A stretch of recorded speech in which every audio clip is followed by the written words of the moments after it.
Namah Shivaya.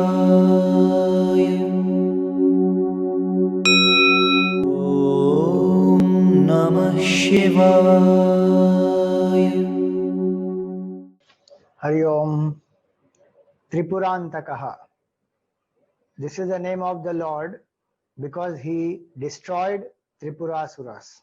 So it is said that after Tarakasur was killed by Lord Kartikeya, the son of Lord Shiva, the three sons of Tarakasur, Tarakaksha, Kamalaksha and Vidyunmali, all the three of them did a lot of penance. They were as strong as Tarakasur, and yet they did penance. They lived away from all sense enjoyments. They abstained from even food. For many years they lived only on water. After that only on air. Many things they did as tapasya. And finally Brahmaji was pleased with them. So he asked them, what boon do they seek? So they said, may we be indestructible. May no one or no being be able to destroy us. Make us invincible from our enemies, the gods, and make us free from old age, disease and death. So Brahmaji said, that which is born has to die, except Hari and Hara. There is no one else who is immortal. And so immortality cannot be given. You have to choose some other boon. They wanted to be immortal because their logic was, what is the use of all the wealth, sense enjoyments, power, glory, if one day one is supposed to just die? So unless one is immortal, none of this makes any sense. So finally Brahmaji told them that take refuge in Sattva Guna, think clearly and ask a boon which can help you to remove the cause of old age, disease and death. So they thought for some time and they came up with this idea. They said, you give us 3 cities filled with all riches, comforts, luxuries, conveniences, and those 3 cities must be indestructible by the gods. They said, we shall move about on the earth and various other places living in those cities. So they are movable cities, mobile cities. Think about it. Not only that, Tarakaksha said, my city must be made up of gold. Kamalaksha said, my city must be made up of silver. And Vidyunmali said, my city must be made from iron and steel.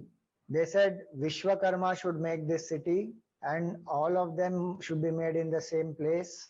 They should be made when the sun is in the Abhijit Nakshatra, which is in the afternoon, and moon is in Pushya Nakshatra. They also gave a timeline to Brahmaji. They said in 1000 years, these cities must be ready. By the time we come back, these cities should be ready. And they said, when all the 3 cities come together, with one arrow, Lord Shiva must pierce through these cities. He should be riding a very special chariot which has all equipments for a war. And with a single arrow, Lord Shiva must pierce all the 3 cities when they come together in alignment, and then we may be destroyed. And they thought to themselves that they all are worshippers of Lord Shiva and Lord Shiva will never be able to destroy them. So they felt that they have become immortal. Brahmaji said, so be it. And Brahmaji called Mayadanav, gave him all the specifications to make the cities. After 1000 years, when the 3 demons returned, the cities were made exactly as per the specifications. Shiv Puran, Rudra Samhita, Yuddhakand chapter 1 gives all these details. Those cities were extremely luxurious,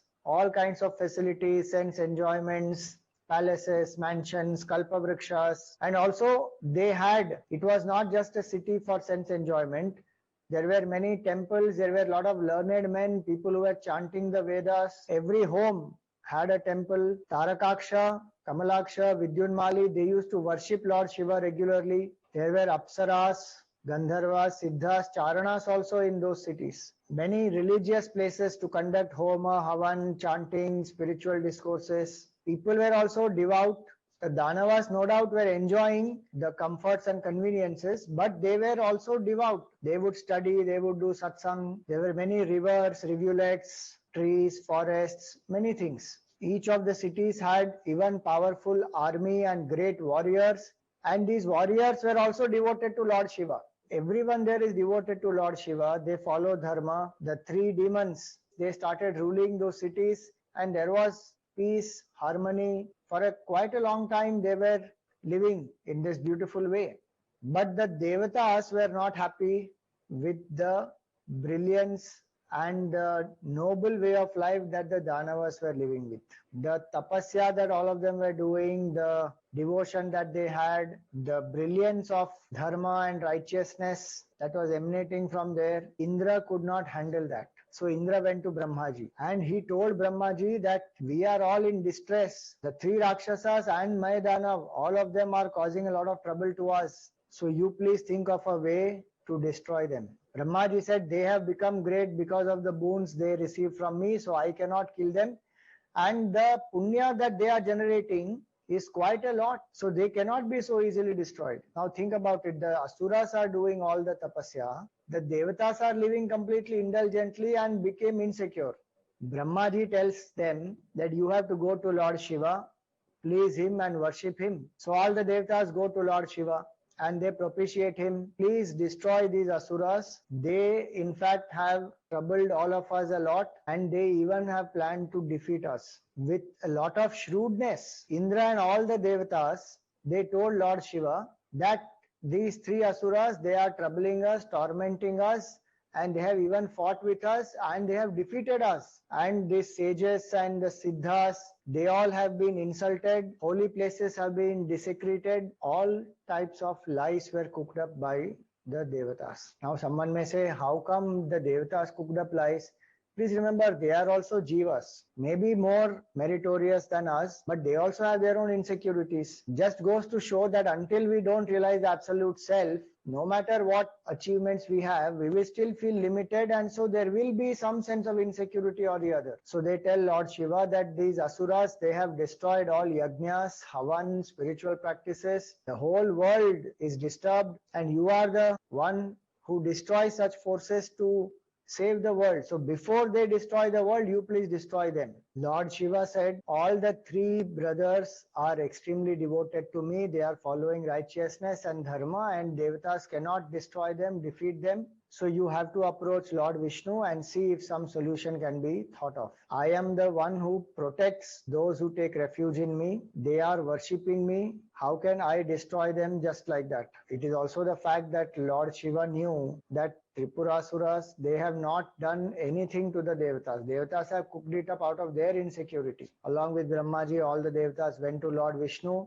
and they told the same thing to Lord Vishnu. Lord Vishnu also told them that where the Vedic Dharma is being followed, there cannot be any evil tendencies and one cannot destroy them. Just like the darkness cannot reach where there is light. In the same way, they are very righteous. They cannot be destroyed. Now Indra and all the Devatas got completely disheartened. They become very emotional and they say that how can we do any spiritual practices as long as they are alive? Either you kill the Tripurasura or you kill all of us, Devatas. Emotional blackmailing. Devatas take care of the universe also. They are in charge of different parts of the creation. So the Devatas say that you kill us. If they have to live, we will die. We can't coexist. Now looking at their condition, Lord Vishnu thought, how can I help them? I am the protector of the universe. Devatas cannot be destroyed. So Lord Vishnu invoked the eternal yajnas and he said that through you, the Supreme Lord is worshipped and the Tripurasuras would be destroyed. The world would be restored to balance. Lord Vishnu told the Devatas that with the help of these yajnas, you adore Parameshwara, invoke his grace, and the three cities would get destroyed, world will be restored to balance. Arrangements were made to adore the Supreme Purusha. All the Devatas, they also sat. The Yajna commenced. And very soon from the Yajna Kunda, many goblins manifested with lots of weapons. The sword and the axe and the trishul and all different types of weapons. They all started rising from the Yajna Kunda. Lord Vishnu commanded all of them that go to Tripura and destroy all the three cities. Having got their command, when they proceeded to the Tripura, the three cities, they were all reduced to ashes instantly, just like the flies enter into the fire and destroy themselves. All of them, in the luster and the tapasya of all the asuras, they all got burnt. The entire army of the goblins got completely destroyed. Just a few of them managed to escape, and they came back and they reported everything to Lord Vishnu. And Lord Vishnu started thinking. All the devatas, Lord Vishnu, everybody was puzzled at what has happened. The devatas were much more distressed. So Lord Vishnu started thinking, what should we do now? He also thought that they are so powerful and they are so established in dharma and righteousness. So even black magic and any other lower ways of destruction also will not work on them. That's the power of being steadfast in dharma. So some other method will have to be thought of. So the Daityas were all worshipping Lord Shiva and regularly doing worship of the Shivalinga. Every home had a Shivalinga. So the power of Lord Shiva's worship had made them invincible. And even if some of them died, they would definitely go to Shivalok. So Lord Vishnu thought that we have to create obstructions in their following of the Vedic Dharma.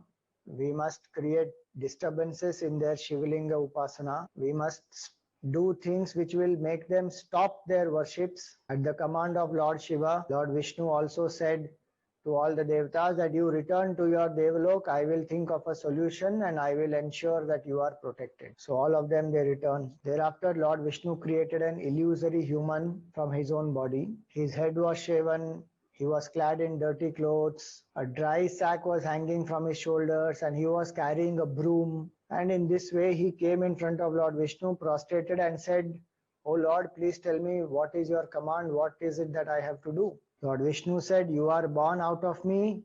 You have many powers that I have. You will be called as Arihant."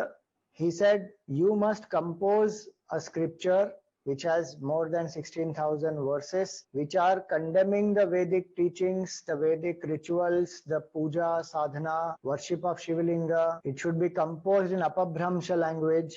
It should emphasize more on action. It should condemn all the good values and virtues. It should extol atheism, sense indulgence, corruption, violence, and you must go there and spread this knowledge. You must initiate them into this scripture that you write. You must completely confuse them, but you must win over their confidence, and they should follow whatever you tell them to follow." Having got these instructions from Lord Vishnu, Arihant created the scripture. He also created 4 disciples and he taught the scriptures to these disciples. Now these shaven-headed disciples belonged to the heretic cult. They had a begging bowl. They had a cloth to cover their face. They wore dirty clothes. They had a broom in their hand and they would walk very slowly. Arihant told them that their goal was to make people live in comfort, take them away from the path of sadhana. Together with his disciples, Arihant now went to Tripura. He had taken the form of an ascetic who has as though controlled the senses, and he laid out a camp there. He started staying there and he started spreading his illusory scripture, started sharing with people what are the things which are written, which are against the dharma, Vedic dharma. The people of Tripura were devoted to Lord Shiva, and this illusory dharma did not have any impact on them. So Arihant felt very sad. He remembered Lord Vishnu. Lord Vishnu remembered Lord Shiva, and with his grace, Lord Vishnu remembered Naradji, who came there. Lord Vishnu said to Naradji, "You are always engaged in doing welfare of the beings. Arihant has been sent to Tripura to confuse people there, so you please go there and help him." At the command of Lord Vishnu, Naradji also received Diksha from Arihant, and he went to meet Tripurasuras. He told them how he has got initiated and how such a great yogi has come and one should take Diksha from such great people. The Tripurasuras, they thought for a while, but they said if Narad has himself taken Diksha, then we can also try. So they approached Arihant and they surrendered to him and they said, "You please initiate us also." Arihant said, "I can initiate you only if you promise to follow what I say." They said, "Yes, we will follow what you say." And in that way, when they got initiated, the entire Praja also got initiated. Then that whole city was filled with disciples, semi-disciples, and many people who all are initiated into this illusory dharma.